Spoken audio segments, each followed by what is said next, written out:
కేవలం సర్టిఫికేట్ కాదు, real time AI knowledge తో మీ IT డ్రీమ్ నెరవేర్చుకోండి. ఇప్పుడు 35% చెల్లించండి, మిగతాది ప్లేస్మెంట్ తర్వాతే.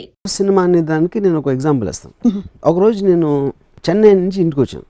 ఇంటికి వచ్చి బాంబే వెళ్ళాలి, ఫ్లైట్ లేట్ అయిందని నిద్రపోతున్నాను మధ్యాహ్నం. మా సిస్టర్ నిద్ర లేపి బుజ్జి ఫోన్ చేశాడు భీమవరం నుంచి, అర్జెంటుగా మాడాలి. బుజ్జి అని మా డిస్టెంట్ కజిన్. సో ఆడు ఫోన్ చేస్తే నన్ను ఎందుకు లేదు అంటే ఎప్పుడు నేను కలవను కూడా, బుజ్జిని చాలా రేరుగా కలుస్తున్నాను. ఆడు ఫోన్ చేస్తే నన్ను ఎందుకు నిద్ర లేపింది అని ఒక సెకండ్ అనిపించింది నాకు. సరే వెళ్ళి ఫోన్ ఎత్తే అప్పుడు ల్యాండ్లైన్ టైంలో ఫాదర్కి హార్ట్ అటాక్ వచ్చింది రమణ. సరే వాళ్ళ ఫాదర్కి హార్ట్ అటాక్ వచ్చింది అనుకుని పక్కన ఎవరైనా ఉన్నారా అన్నాడు. పక్కన ఎవరు అంటే నీకు ఈ పక్కన ఎందుకు అడుగుతున్నా, ఉన్నారు నువ్వు బయటకు వచ్చి ఫోన్ చేయి STD బూత్ నుంచి అని చెప్పాడు.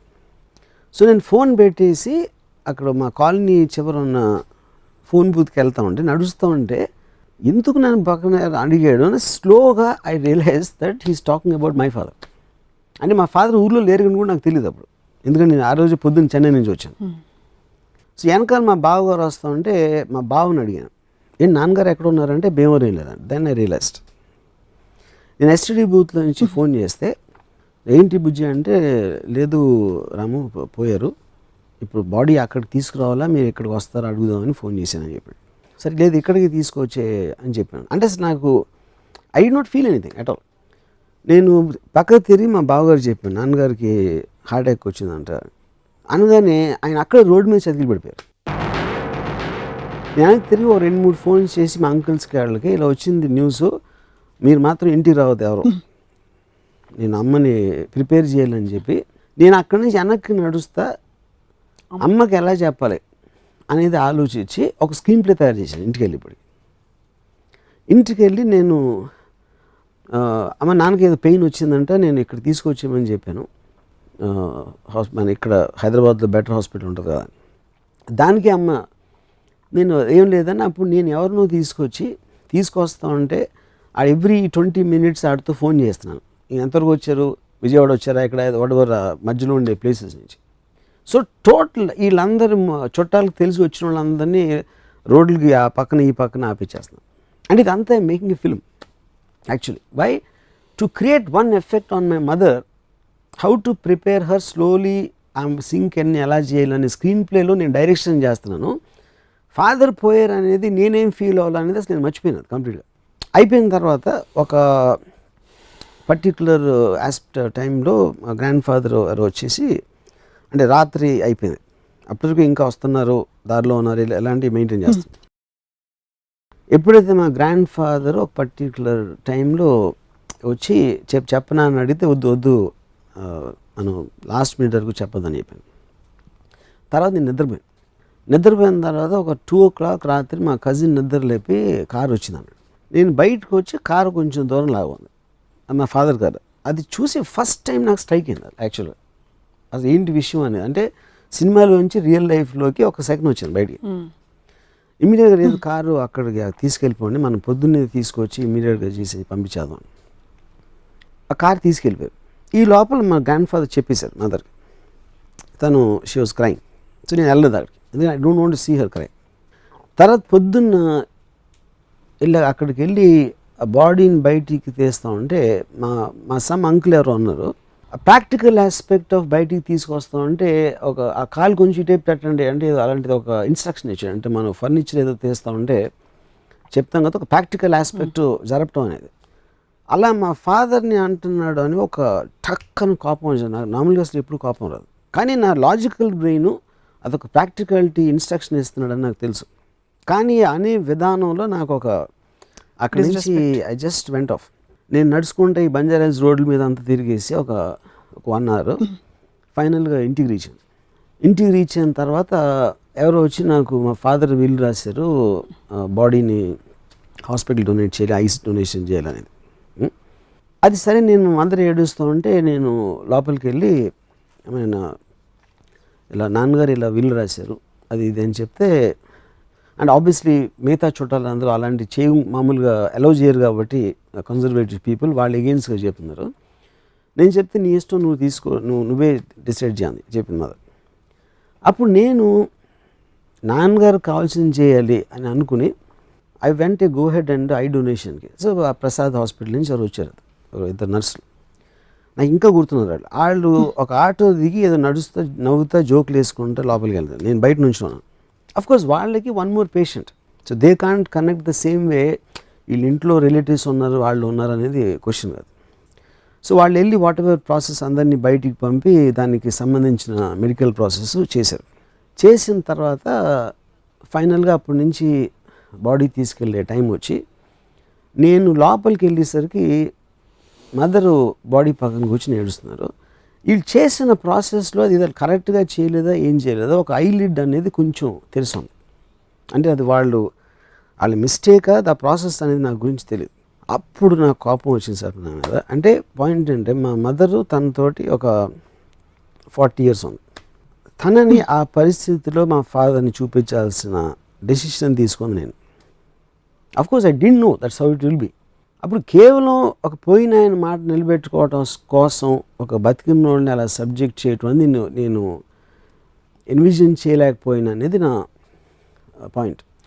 సో అది ఐ థింక్ నేను చాలా ఫ్లాపులు తీసాను, కానీ that is the biggest flop I made in my life. Flop అనేది మీ డెసిషన్ గోయింగ్ రాంగ్, సినిమా అనేది కాదు, చాలా ఉంటాయి దాంట్లో. ఇప్పుడు కూడా నేను మా మదర్ని వీళ్ళందరినీ చూస్తున్నాను, కానీ ఆ రోజు రాత్రి ఒక విచిత్రమైన సౌండ్ వచ్చింది. ఏంటని చూస్తే మా బ్రదర్ ఏడుస్తున్నాడు. మా బ్రదర్ ఏడవడం నా లైఫ్లో ఎప్పుడు చూడలేదు. సో మా బ్రదర్ ఏడిస్తే సౌండ్ ఇలా వస్తుందా అంటే ఒక సౌండ్ ఎఫెక్ట్ లాగా చూస్తున్నాను. ఇది అయిపోయిన తర్వాత టోటల్గా అయిపోయింది. నేను మళ్ళీ ఒక 2 days అయ్యాక బాంబే వెళ్ళాను. నసిరుద్దీన్ షా యాక్టర్ని ఏదో దాన్ని కలవటానికి వెళ్తే నసిరుద్దీన్ షా సడన్గా అరే రాము ఇప్పుడే విన్నాను అంటే ఆబ్వియస్లీ హిందీలో జరిగింది కాన్వర్జేషను, మీ మదర్ పోయారంట కదా, ఐఎమ్ వెరీ సారీ అంటే. అంటే ఆబ్వియస్లీ తనకి ఏదో రాంగ్ ఇన్ఫర్మేషన్ వచ్చింది. సో నేను ఇప్పుడు మా మదర్ కాదు ఫాదర్ అంటే ఆయన ఎంబారెస్మెంట్ ఫీల్ అవుతాడు కదా అని నేను వదిలేసి అవును అనుసరి. అప్పుడు తను ఆయన మదర్ గురించి చెప్పడం మొదలెట్టాడు. అంటే అప్పుడు నేను చెప్పడం మానేశాను కాబట్టి మళ్ళీ మీ మదర్ వయసు ఎంత, మదర్ పేరు ఏంటి, ఈ కాన్వర్సేషన్ ఎక్కడికి వెళ్ళిపోయింది. ఇప్పుడు మధ్యలో నేను చెప్తే లేదని మదర్ కాదు ఫాదర్ అంటే ముందు ఎందుకు చెప్పలేదు అంటే it almost became a inefficient comedy in a sense of the word. అది అయిపోయింది. దాని తర్వాత నియర్లీ 7 years అయిన తర్వాత ఒకరోజు నానా పాటేకర్ ఇంట్లో పూణేలో కూర్చుని అబ్ తక్ చెప్పన్ స్టోరీ గురించి డిస్కస్ చేస్తాం. నేను నానా పాటేకర్, ఒక రైటరు, ఒక అబ్ తక్ చెప్పన్ డైరెక్టర్ షిమిత్ అమీన్. ఏదో అందులో నానా పాటేకర్ వైఫ్ చచ్చిపోయినప్పుడు ఏమవ్వాలి సీన్లో రియాక్షన్ అనేది డిస్కస్ చేస్తా నానా పాటేకర్కి నేను చెప్పాను ఇన్సిడెంట్ మా ఫాదర్ గురించి. చెప్పినప్పుడు ఆ చెప్తా మధ్యలో స్టార్ట్ క్రైమ్. అంటే నియర్లీ 7-8 years తర్వాత అంతవరకు ఏడలేదు. అంటే అది సినిమా నుంచి బయటికి రావటమా, వేరే కాంటెక్స్ట్లో నేను ఆ మెమరీ అంతవరకు ఎప్పుడు నేను ఫీల్ అవ్వలేదా, I find it very difficult to understand. ఏంటి దానికి రీజన్ అనేది ఎలా ఉంటుంది, ఎందుకు వస్తుంది అనేది till today I can't understand that. So ఒక విధంగా చూస్తే మా ఫాదర్ పోయినప్పుడు ఏమీ ఫీల్ అవ్వకుండా నేను స్టోరీలు చేస్తున్నాను, స్క్రీన్ ప్లేలు చేస్తున్నాను, క్యారెక్టర్స్ క్రియేట్ చేస్తున్నాను, అబద్ధాలు చెప్తున్నాను, దాంట్లో బిజీగా ఉన్నాను. దాని తర్వాత నసిరుద్దీన్ షాతో మాట్లాడితే ఒక విధమైన కామెడీలాగా చూస్తున్నాను దాన్ని. ఇవన్నీ అయిపోయి ఇంకోటి ఏంటి ఒకటి చెప్పడం మర్చిపోయాను. మా మదర్కి నేను ఫోటోలు ఏం పెట్టదు మా ఇంట్లో, ఆ దండలు అన్నీ వేసి నాకు ఇష్టం ఉండదు. ఆ 10వ రోజు 13వ రోజు నాకు వద్దు, వాళ్ళందరూ వచ్చేవాళ్ళు మళ్ళీ వెళ్ళాలని వస్తారు, ఎవరికి ఏం ఫీలింగ్ ఉండదు. అండ్ నాకు ఈ చైర్లో వాట్ ఎవర్ అది వద్దు, let's remember him for the happy times. అసలు ఆయన ఉన్నారు అని మనం అనుకుని అలా ఉందో, ఆయన గురించి ఆలోచించి అది చెయ్యొద్దు అని మా అమ్మకు ఒక లెక్చర్ ఇచ్చాను.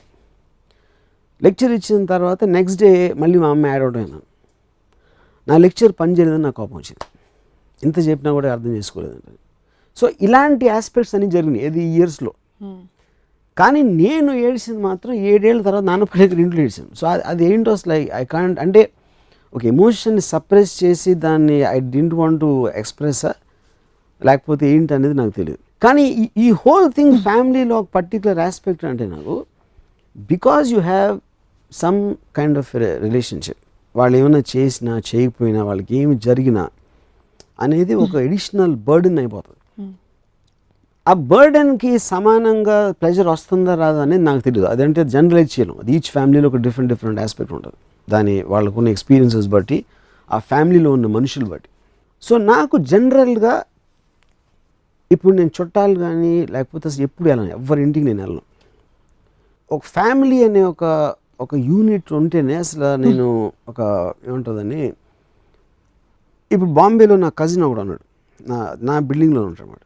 నేను సాధారణంగా నా దగ్గర రమ్మంటాను కానీ వాళ్ళ ఇంటికి నేను వెళ్ళను. ఎందుకంటే ఇంటికి వెళ్ళేటప్పటికి ఆ కిచెను ఇది ఫ్యామిలీ తాలూకు అట్మాస్ఫియర్ ఉంటుంది కదా, అసలు ఐ కాంట్ స్టాండ్ దట్. నాకు ఇంకోటి పిల్లలు అంటే ఇష్టం ఉండదు. పిల్లలు ఎందుకు ఇష్టం ఉండదు అంటే 2 కారణాలు. ఒకటి, వాళ్ళ వల్ల నా ఏజ్ గుర్తు వస్తుంది, I hate to feel old ఒకటి. రెండో పాయింట్ ఏంటంటే వాళ్ళు ఉంటే నా మాట ఎవరు వినరు, and I'd like to be the centre of attention. నేను ఎక్కడ ఉంటే అక్కడ. సో అప్పుడు నేను పెద్దవాళ్ళతో మాట్లాడుతూ ఉంటే వాళ్ళు వింటారు. చిన్నపిల్లలు అంటే బుయ్యి బుయ్యి కుయ్యి అని అడిగితే అంటే ఇంకా వాళ్ళు చచ్చినట్టు అడిగి చూస్తారు. సో పిల్లలు కుక్కలు ఉంటే నేను వెళ్ళను, ఎందుకంటే అటెన్షన్ వాళ్ళ మీద ఎక్కువ ఉంటుంది నా దగ్గర. సో ఒకటి ఆస్పెక్ట్, నేను ఒక కోల్డ్ బ్లడెడ్గా నా డాటర్తో చెప్పిన ఒక aspect. Second aspect, my father incident in terms of what all can come because of that. Third is as a unit by itself, that atmosphere I don't like. You don't like. Yeah. మీలో మీరు తగ్గిపోయింది అనుకునే emotion మీ daughter విషయంలో కనిపించింది. మీ father గురించి మాట్లాడుతున్నప్పుడు almost మీరు కళ్ళలో నీళ్ళు వస్తున్నాయని చూడాల్సి వచ్చింది. అంటే అంత టైమ్ అండ్ స్పేస్లో మీరు ఇన్వాల్వ్ అయిపోయి ఉన్నారు. సో నిజంగా మీరు కుటుంబం ఇష్టం లేదు అని మేబీ వ్యవస్థ పరంగా మనిషి ఫ్రీడమ్ని కట్టేలు చేస్తుంది, ఒక పెరిఫరల్గా ఇష్టం లేదేమో, కానీ బాంధవ్యాలకి మీరు వ్యతిరేకం అని అనిపించట్లేదు. ఈ వ్యతిరేకం వల్లనే ఎగ్జాంపుల్స్ చెప్తున్నాను. ఎందుకంటే నాకు ఈ బంధాలు లేనప్పుడు ఈ ఫీలింగ్ ఉండాల్సిన అవసరం లేదు. అప్పుడు నేను ఫుల్ హ్యాపీగా ఉండొచ్చు, ఇంకా హ్యాపీగా ఉండొచ్చు. Of course.